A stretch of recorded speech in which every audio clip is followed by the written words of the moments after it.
જય શ્રી કૃષ્ણ મિત્રો, આવો ભક્તિ સત્સંગમાં આપ સૌનું હાર્દિક સ્વાગત છે.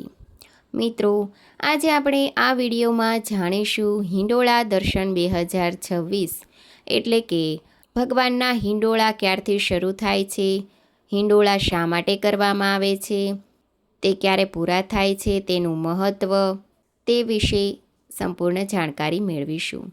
ધન્યવાદ.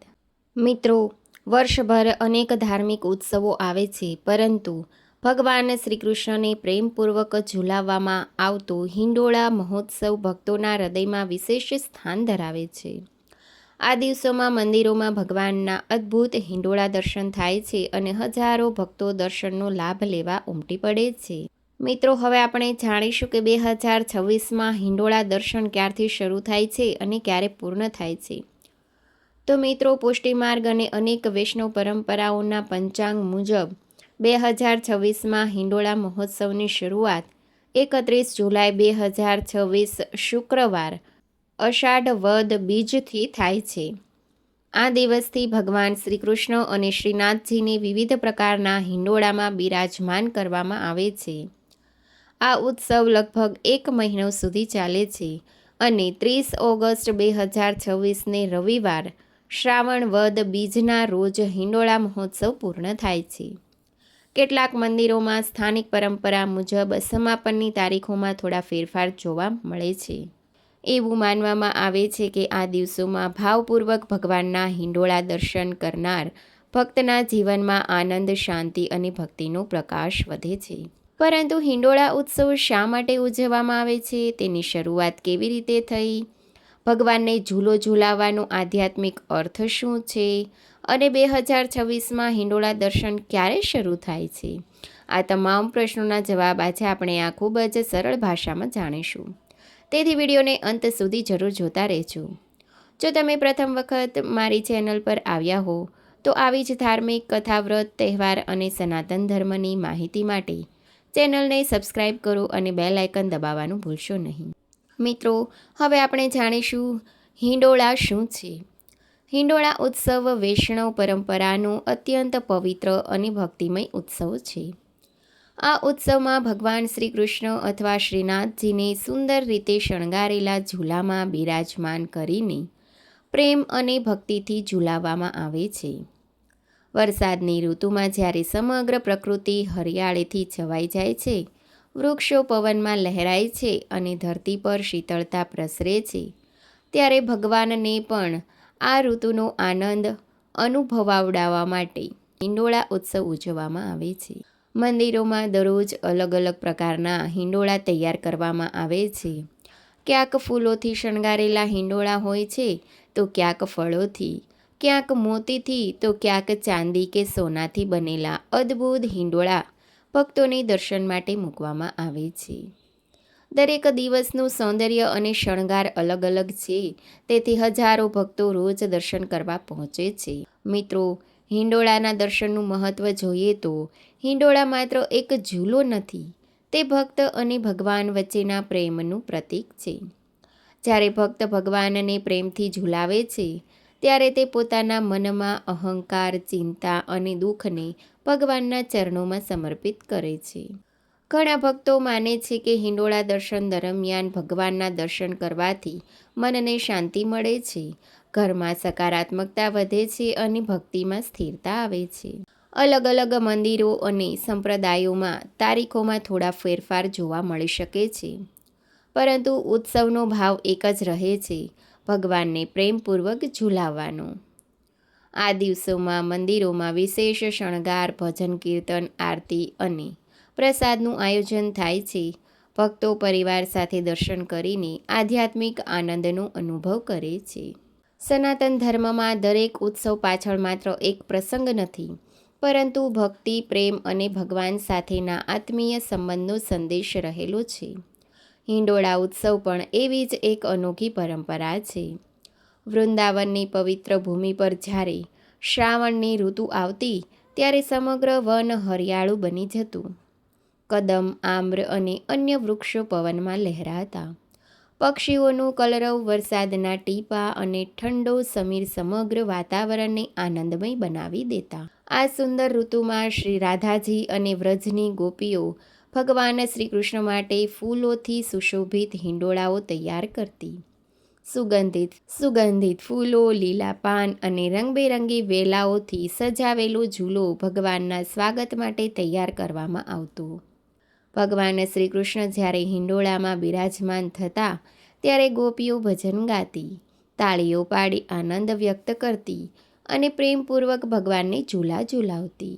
આ દ્રશ્ય માત્ર ઉત્સવ નહોતું, પરંતુ ભક્તિ અને પ્રેમનું જીવંત સ્વરૂપ હતું. આ કથાનો સૌથી મોટો સંદેશ એ છે કે ભગવાન સુધી પહોંચવાનો માર્ગ વૈભવથી નહીં, પરંતુ શુદ્ધ હૃદયથી પસાર થાય છે. સમય જતાં આ પરંપરા વૃંદાવનથી ભારતના અનેક વૈષ્ણવ મંદિરોમાં પ્રસરી. ખાસ કરીને પુષ્ટિ માર્ગમાં હિંડોળા મહોત્સવને વિશેષ સ્થાન મળ્યું. શ્રીનાથજી, દ્વારકાધીશજી, મદન મોહનજી અને અનેક કૃષ્ણ મંદિરોમાં દરરોજ નવા પ્રકારના હિંડોળાઓ તૈયાર થવા લાગ્યા. ક્યારેક સંપૂર્ણ ફૂલોથી બનાવેલો હિંડોળો, ક્યારેક ચંદનથી શણગારેલો, ક્યારેક મોતીનો તો ક્યારેક ચાંદી અથવા સોનાનો હિંડોળો. દરેક દિવસ ભગવાન માટે નવી સેવા અને નવી ભક્તિનું પ્રતીક બની ગયું. અહીં એક મહત્ત્વની વાત સમજવા જેવી છે. ભગવાનને ઝૂલા ઝૂલાવવાનો અર્થ માત્ર એક ધાર્મિક વિધિ નથી. તેનો આધ્યાત્મિક અર્થ એ છે કે આપણે આપણા મનને ભગવાન સાથે જોડીએ. જેમ ઝૂલો ધીમે ધીમે આગળ પાછળ હલે છે, તેમ જીવનમાં સુખ અને દુઃખ પણ આવતા જતા રહે છે. પરંતુ જો જીવનનો આધાર ભગવાન બને તો દરેક પરિસ્થિતિમાં મન સ્થિર રહે છે. આ કારણે જ સંતો કહે છે કે હિંડોળા દર્શન માત્ર આંખોથી નહીં, પરંતુ હૃદયથી કરવા જોઈએ. શાસ્ત્રોમાં ભગવાન શ્રી કૃષ્ણને ભક્ત વત્સલ કહેવામાં આવ્યા છે, અર્થાત ભક્તોના પ્રેમથી પ્રસન્ન થનારા. જ્યારે ભક્ત પ્રેમપૂર્વક ભગવાનને હિંડોળામાં ઝૂલાવે છે, ત્યારે તે પોતાના અહંકાર, ચિંતા અને દુઃખને પણ ભગવાનના ચરણોમાં સમર્પિત કરે છે. મિત્રો, હવે પ્રશ્ન થાય કે હિંડોળા દર્શન કરવાથી ભક્તને શું ફળ મળે છે? તો મિત્રો, શાસ્ત્રોમાં કહેવામાં આવ્યું છે કે જ્યારે કોઈ કાર્ય ભગવાનની પ્રસન્નતા માટે કરવામાં આવે ત્યારે તે માત્ર ક્રિયા રહેતી નથી, પરંતુ સાધના બની જાય છે. હિંડોળા ઉત્સવ પણ એવી જ એક ભક્તિમય સાધના છે. જ્યારે ભક્ત ભગવાનને હળવેથી હિંડોળામાં ઝૂલાવે છે, ત્યારે તે એક મૌન પ્રાર્થના કરે છે, હે પ્રભુ, જેમ તમે આ ઝૂલામાં આનંદથી બિરાજમાન છો, તેમ મારા હૃદયમાં પણ સદાય નિવાસ કરો. આ ભાવ જ હિંડોળા દર્શનની આત્મા છે. હિંડોળા દર્શન દરમિયાન અનેક ભક્તો સતત ભગવાનના સ્વરૂપને નિહાળતા રહે છે. તેનું કારણ માત્ર સૌંદર્ય નથી. જ્યારે મન ભગવાનના દિવ્ય સ્વરૂપમાં એકાગ્ર થાય છે, ત્યારે થોડા સમય માટે દુનિયાની ચિંતા, ભય અને તણાવ દૂર થવા લાગે છે. આ જ ભક્તિનું પ્રથમ ફળ છે, અંતરાત્માની શાંતિ. આધ્યાત્મિક દ્રષ્ટિએ હિંડોળો જીવનનું પ્રતીક પણ માનવામાં આવે છે. ઘણા મંદિરોમાં હિંડોળા દર્શન દરમિયાન ભજન કીર્તન ગવાય છે. તેનું પણ વિશેષ મહત્ત્વ છે. ભજન દ્વારા મન ધીમે ધીમે ભગવાન તરફ વળે છે. જ્યારે ભજન, દર્શન અને સ્મરણ એક સાથે થાય, ત્યારે ભક્તિનો આનંદ અનેક ગણો વધી જાય છે. વડીલો કહેતા હતા કે બાળકોને પણ હિંડોળા દર્શન માટે જરૂર લઈ જવા જોઈએ, કારણ કે બાળપણમાં મળેલા ધાર્મિક સંસ્કાર આખું જીવન માર્ગદર્શન આપે છે. ભગવાન પ્રત્યેનો પ્રેમ જેટલો વહેલો જાગે, જીવન એટલું જ પ્રકાશમય બને. આ દિવસોમાં જો શક્ય હોય તો સવારે અથવા સાંજે મંદિર જઈને શાંતિથી ભગવાનના દર્શન કરો. કોઈ ઉતાવળ નહીં, કોઈ દેખાડો નહીં, માત્ર થોડા સમય માટે ભગવાનના ચરણોમાં મન સ્થિર કરો. યાદ રાખો, દર્શનનું પુણ્ય માત્ર મંદિર સુધી મર્યાદિત નથી. જો તમે વૃદ્ધ, બીમાર અથવા અન્ય કોઈ કારણસર મંદિર જઈ શકતા ન હો, તો પણ ઘરે ભગવાનનું સ્મરણ, નામ જપ અને ભજન કરીને હિંડોળા ઉત્સવની ભક્તિમાં જોડાઈ શકો છો. મિત્રો, હવે એક ખૂબ જ મહત્ત્વનો પ્રશ્ન આપણને થાય કે હિંડોળા ઉત્સવ દરમિયાન ભક્તોએ કયા નિયમો પાળવા જોઈએ? મિત્રો, શાસ્ત્રો કહે છે કે ભગવાનને ભવ્યતા કરતાં ભક્તિ વધુ પ્રિય છે. જો મનમાં અહંકાર, ઈર્ષા અથવા દેખાડાની ભાવના હોય તો મોટી સેવા પણ અધૂરી બની જાય છે. પરંતુ જો હૃદયમાં પ્રેમ અને સમર્પણ હોય તો એક નાનું ફૂલ પણ ભગવાન આનંદથી સ્વીકારી લે છે. મંદિરમાં પ્રવેશ કરતાં પહેલાં શક્ય હોય તો હાથ પગ ધોઈને સ્વચ્છ વસ્ત્રો પહેરીને અને મનને શાંત રાખીને જવું. મંદિર માત્ર દર્શનનું સ્થળ નથી, તે ભગવાનનું પવિત્ર નિવાસ સ્થાન છે. હિંડોળા દર્શન દરમિયાન ભીડ હોય ત્યારે ધીરજ રાખવી, ધક્કામુક્કી કરવી નહીં, ઊંચા અવાજે બોલવું નહીં અથવા અન્ય ભક્તોને તકલીફ પહોંચાડવી યોગ્ય નથી. દરેક ભક્ત ભગવાનના દર્શન માટે જ આવ્યો છે, તેથી સૌના પ્રત્યે પ્રેમ અને સન્માન રાખવો. જો મંદિરમાં ભગવાનને હિંડોળો ઝૂલાવવાની સેવા કરવાની તક મળે તો ખૂબ નમ્રતાથી અને મંદિરની પરંપરા અનુસાર સેવા કરવી. ક્યાંક દરેક ભક્તને સેવા મળે છે તો ક્યાંક માત્ર સેવકો અથવા ગોસ્વામીજી દ્વારા સેવા કરવામાં આવે છે. જે મંદિરનો નિયમ હોય તેનું પાલન કરવું એ પણ ભક્તિનો જ એક ભાગ છે. ઘણા ભક્તો ભગવાનને ફૂલો અર્પણ કરે છે. સુગંધિત ફૂલો, તુલસી દળ અને ઋતુ પ્રમાણેના ફળ ભગવાનને અર્પણ કરવાનું વિશેષ મહત્ત્વ માનવામાં આવે છે. તુલસી વિના શ્રી કૃષ્ણની સેવા અધૂરી માનવામાં આવે છે, તેથી શક્ય હોય તો તુલસી દળ સાથે પ્રાર્થના કરવી. હિંડોળા ઉત્સવ દરમિયાન ભજન કીર્તનનું પણ વિશેષ સ્થાન છે. જો તમને ભજન આવડતું હોય તો મંદિરમાં ધીમા સ્વરે ભગવાનનું નામ ગાઈ શકો. જો ભજન ન આવડતું હોય તો પણ મનમાં રાધે કૃષ્ણ, જય શ્રી કૃષ્ણ અથવા પોતાના ઇષ્ટ મંત્રનો જપ કરવો.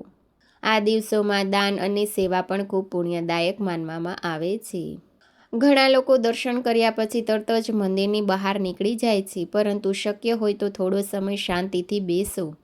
ભગવાનના સ્વરૂપને હૃદયમાં ઉતારો, આંખો બંધ કરીને તેમનું સ્મરણ કરો અને મનમાં કહો, હે નંદલાલ, મારા જીવનનો દોર તમારા હાથમાં જ રહે. મારા મનને હંમેશા તમારી ભક્તિમાં સ્થિર રાખજો.